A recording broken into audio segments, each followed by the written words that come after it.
Hi, this is Chris Smith with Local Joe's. At Local Joe's, we help local business.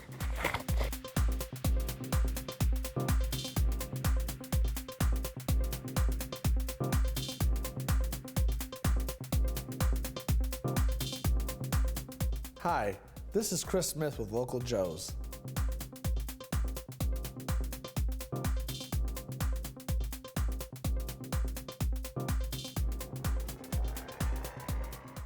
This is City Pulse Newsmakers, a weekly look at the issues and the people behind them in Greater Lansing. Brought to you by City Pulse, Lansing's weekly alternative newspaper. And now, here's your host, City Pulse publisher, Burl Schwartz. Good morning. The East Lansing City Council has dropped its city's membership in the Lansing Regional Chamber of Commerce. Here to talk about that and other issues is the president and CEO of the Chamber, TimDaman. Welcome for the first time. It is, and thank you, Burl. I'm looking forward to it. I appreciate your being here. And with us to also ask questions is Associate Publisher and Columnist for City Pulse, Mickey Hurton. Happy Welcome to be back. here too. Yeah, good. Not my first time. Not your first Right. time? So, gentlemen, last week, Mark Meadows, the new mayor of East Lansing, was on the show. And we're going to show a clip right now about what he had to say about why the city dropped its membership in the chamber. Let's watch that. Some people have said it was a petty activity to resign from the chamber. It was related to the campaign activity within the community. It wasn't a campaign activity that was warmly embraced by the community. And we can talk about the impact of negative campaigning in East Lansing, but we hadn't seen it before. We hadn't seen it, it's not that someone wouldn't say, I don't like the decision that you made, right, in a debate or something like that, but we hadn't seen that type of money put into a campaign, and it was a lot of money. When the chamber responded and said that it wasn't member fees, because originally we thought it was the city shouldn't be participating in this, it was almost worse, because it said, well, it wasn't member fees, we got corporate contributions so that we could do that. It was essentially making the chamber a pass-through for corporate money. Some members, not all members, gave special money so that there could be a negative campaign mounted. I really just didn't think that was right. Plus, I think that, from our standpoint, we couldn't identify any particular benefit we were receiving from the chamber. Certainly, I'll work with the chamber. All right. Well, Tim, let's start with that. The criticism that the chamber engaged in negative campaigning. Would you agree it was negative campaigning? Well, I think, negative educational comparative. I think it's all in, whoever and however they believe that. I mean, we certainly didn't view it as being negative campaigning as much as we thought it was educational, comparative, informing, residents and folks of East Lansing on some issues that we felt were important to to the election and to the future and the economic growth for the city of East Lansing. So, but now you directly attacked Eric Altman, and you said that basically he says no to development. What he said no to was yet another bar to replace Taco Bell, which is what eventually the city agreed with. Well, I don't know if it's a bar that's going in to replace Taco Bell. I think it was a mixed-use development, retail bottom, and then some residential on the top. And so I think that's one issue, Burl. And the other was the parking lot sale. I think we have to look back to was it November of 14? I think when the city had on the ballot the just to give the city the ability to sell the 3 parking lots, to help move that Park District project forward.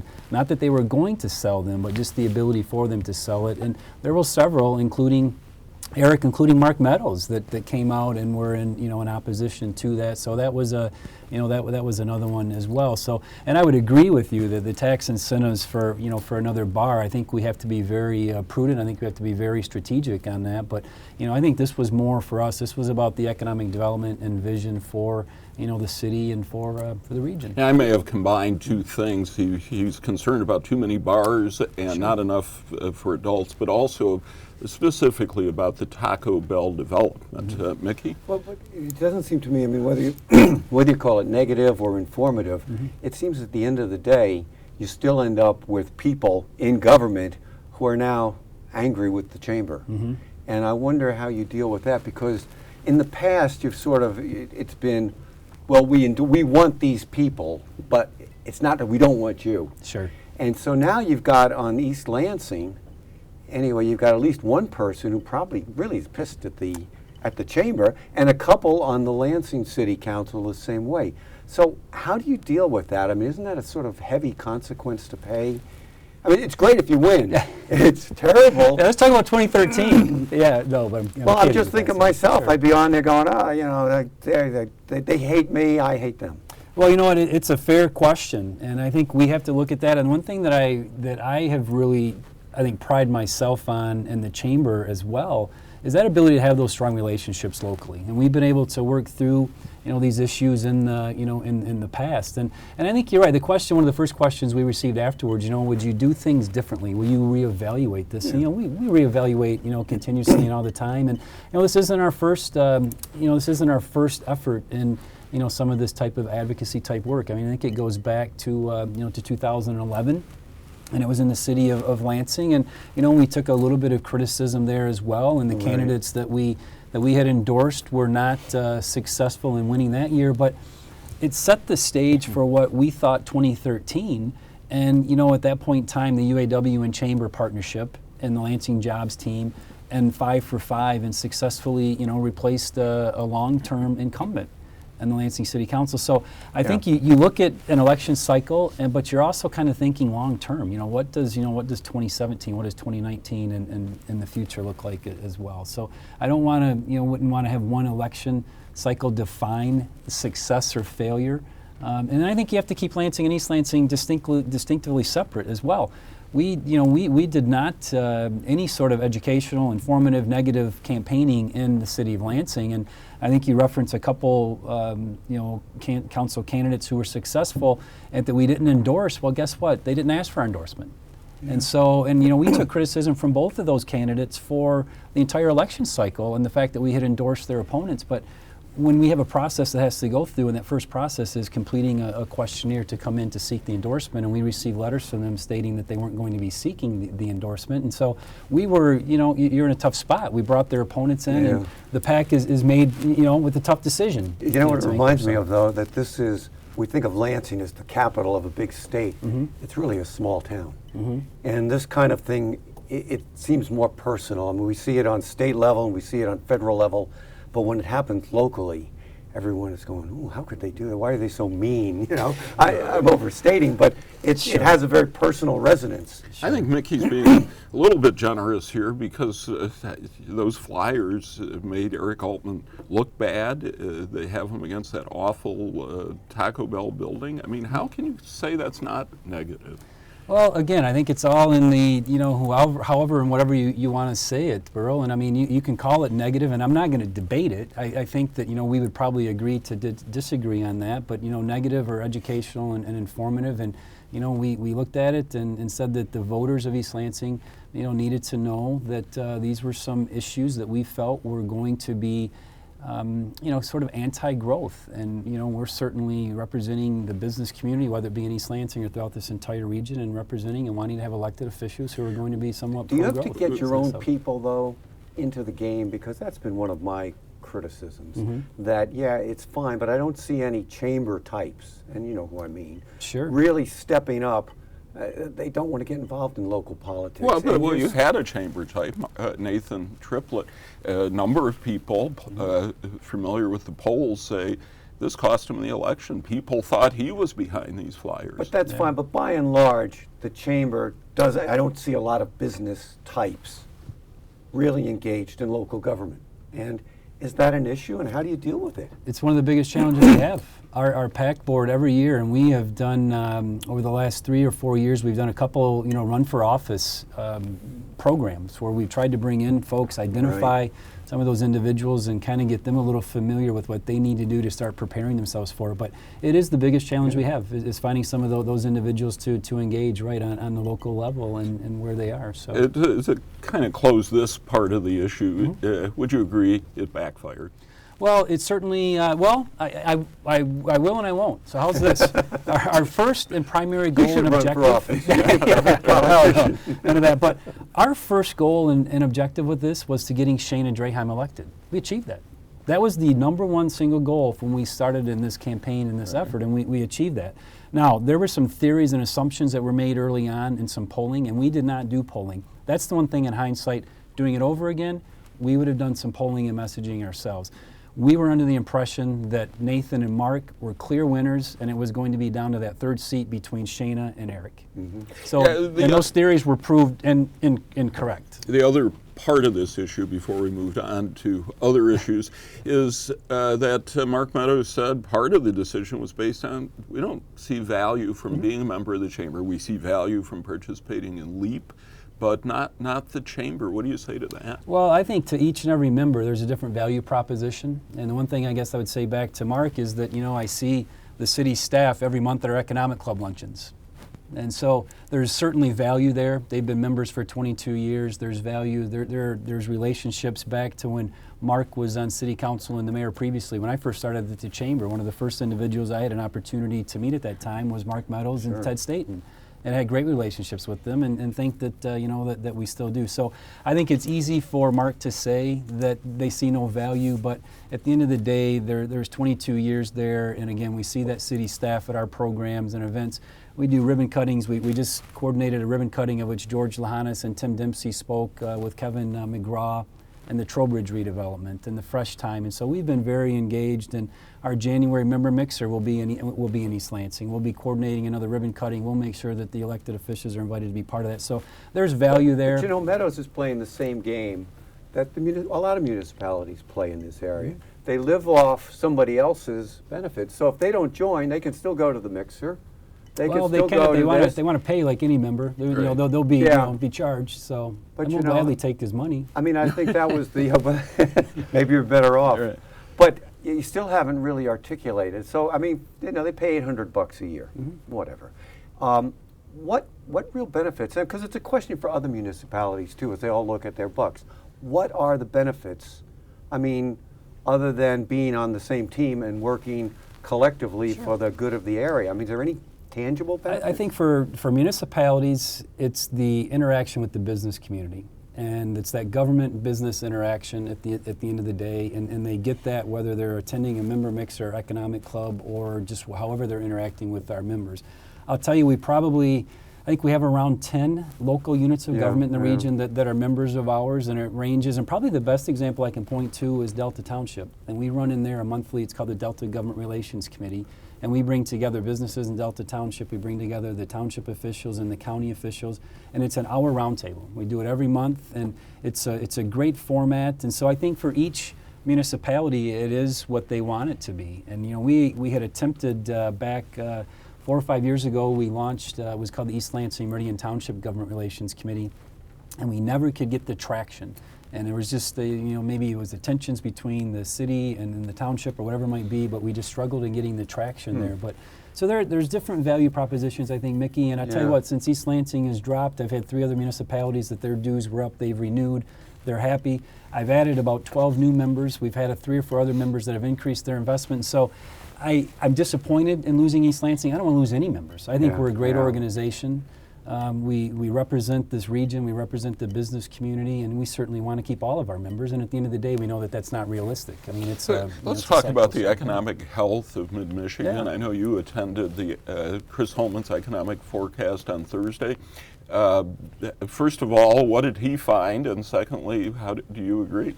Well, I said and I was one of the presenters there, and I said to the crowd that morning, and I truly believe it, I don't know that there's ever been a better time to be a part of what's happening in our region right now.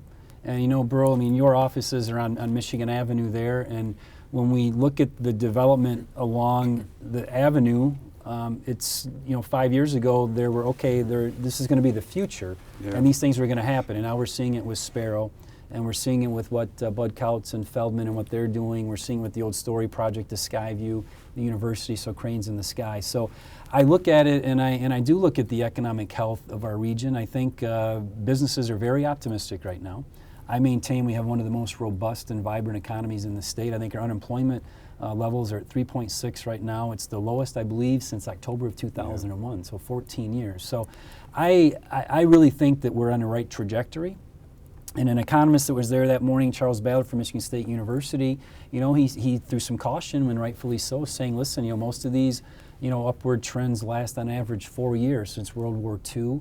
We've had a couple that have lasted 7 years. We're about 6 years into this increase right now. So, should we be concerned about some type of slowdown or something in the next couple of years? And I think that we always need to keep that in the back of our mind. Oh, well, isn't there a recession every 7 years on Right. average? So Yeah, absolutely. Yeah. it's likely we're going to face one soon, Mickey. But you've got a couple projects out there that are game changers. You've got the casino, if that happens, and then you've got Red Cedar. Sure. The casino, they're so excited. If this actually happens, what this will do for the convention and tourism business. We're at $500 million now in tourism activities in the region. Right. And so, and the FRIB is another imponderable. What will that really bring to the area? So, yeah, if you're on a cycle, it seems to me we've got a couple of projects, potential projects, that are just going to come into fruition Sure. in 16, 17 maybe. And pretty good news there. And then old General Motors investment is astounding when you think about it. That we could have lost them, back in the 90s, and now they're pumping money into the economy here as fast as they can. So I think there's a lot of reasons to be optimistic. What about challenges, though? What challenges do you see? I believe the biggest challenge we have, not only as a region but as a state, are these unfunded liabilities with our local units of government and the municipalities. And we talk a lot about the city of Lansing, and rightfully so, that Challenge are battling over $600 million in pension and retiree health care unfunded liabilities. And so how are they going to address that? How can they address that? Well, it's almost back to your endorsements, because the council still has, I don't want to hear about it. Right. They don't believe it. Right. They might as well be Republicans. It's it's true. It's true. And there's going to be a report from Eric Scorsone at Michigan State University that should come out sometime in early to mid-January. I think it's going to we'll shed a little bit more light on that, and so we're certainly hopeful that we can gain their attention. We went through in 2014, in the first 2 months of that year, we did the fiscal analysis sort of training with the city council. For those council, and that's the current council, for that council to sit there today and say that they don't believe it, they went through it. Or they don't know anything about it. We've never been told. Not true.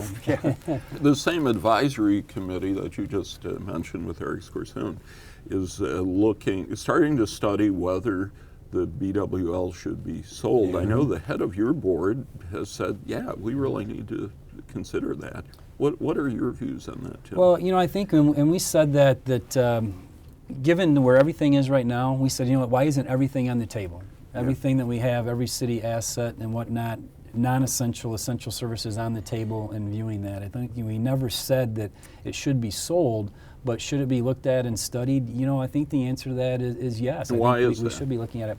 I think we have to look again. I think it's long term, Burl. I think we have to, how are we going to get our arms around this $600 million in unfunded liabilities and save the city? Now, I want to be certain, and I want to be careful that I'm not saying we'll sell the BWL and it will cure everything. That's not the case at all. But I think, again, with any with any assets that we have, we should be looking at. And I think energy, when you look at it, it's different today. I think the gaps have closed from where they were 10, 15, 20 years ago. It's only like, 4%, maybe 3% difference between what you pay at consumers and what you pay in the city. Yeah. Do you really think, though, that you can get more than 50% of the city of Lansing to support the sale? No. So we're probably talking about something that will never happen. Maybe the city has to be educated, because then how are they going to pay for the $600 million liability that's outstanding? They're going to pay it off their taxes. They're going to pay it in lesser services. Somewhere. Somebody's got to pay that bill. I'm not disagreeing with you. Saying, I'm just saying I don't think you'll convince them. Well, then, and also convince them they're not getting as much out of BWL as they think. They just aren't. And why is that a core city function when you need cops, You could maybe invest in schools. You could invest in things that really count. You know, electricity is electricity. All you really want is turn on the switch. And my view is, if you were to sell it for a lot of money, you could then subsidize people. You could pay everybody $10 a month. I'll give you everybody $10 a month. It'll cover the difference between BWL and your consumer's bill, or whomever buys it, and you're whole. It's beginning to sound like an oil sheikdom. All right, well, other issues now. One of the things a young businessman in town said to me yesterday is all the pieces are coming together in Lansing. It just needs to brand itself. How do we tackle that? I think he's right, but how do we tackle that? Yeah, I think it's the age-old question, and I've been at the chamber now 10 years, and this issue comes up periodically, and what is our brand, and where are we in the direction, and where do we go? But I wouldn't disagree with that. I think that we do have all the pieces. I mean, we've talked about that in the diversification, insurance, financial services, a strong manufacturing base, a growing IT, growing and vibrant entrepreneurial community, state government, higher ed. And so how do you kind of package that all together and create that brand? And then who owns that at the end of the day? And I think, too, that one of the biggest things and what you see, and you both know this, is you get outside of the city of Lansing and you get into some of the other municipalities, that Lansing brand, I mean, they work so hard to develop their own brand, but I will tell you that the brand here is Lansing. Sure. And it was none more evident for me is when they opened the new Magna facility in Delta Township, and the president, I think it was president of Magna, maybe North America, spoke and says, how pleased they were to be in Lansing. And so for these businesses, especially these global businesses, these geographic boundaries don't exist. I think they identify with Lansing. So what direction would you go in, Tim? When you think of what are the key characteristics of our community, what would sum that up? Oh, that's a great question. Yeah, I know. Like Austin has branded itself as Weird Austin. Right. And what is Lansing? Yeah, and kind of known for the music scene, right? And the cool hip sort of scene. And so I think that's something, I think Lansing has struggled with that identity over the years. I've lived here my entire life. I was born here, and I've been fortunate enough to find some career opportunities that have kept me here in the city. And we've watched it go from this Oldsmobile town to where we are today. Again, Mickey, I think you go back to GM and where they invested, I think $3 billion or maybe more than $3 billion now here. But so I think it's always struggled though with that identity. It's state government, it's Michigan State University, it's automotive and manufacturing, but it's obviously evolved. And I'm a strong advocate for our insurance and financial services sector. I mean, I've looked at what the insurance companies have done here and the investments that they've made and continue to make in our region. That something, is it around something like that? It probably has to evolve, though. I mean, it's interesting because if you look back 10 years when you started, it was very hard to find a cohesive economic view of the city. Now between LEAP, with its associations with other groups, I mean, we do have an organization that truly represents the broad interest.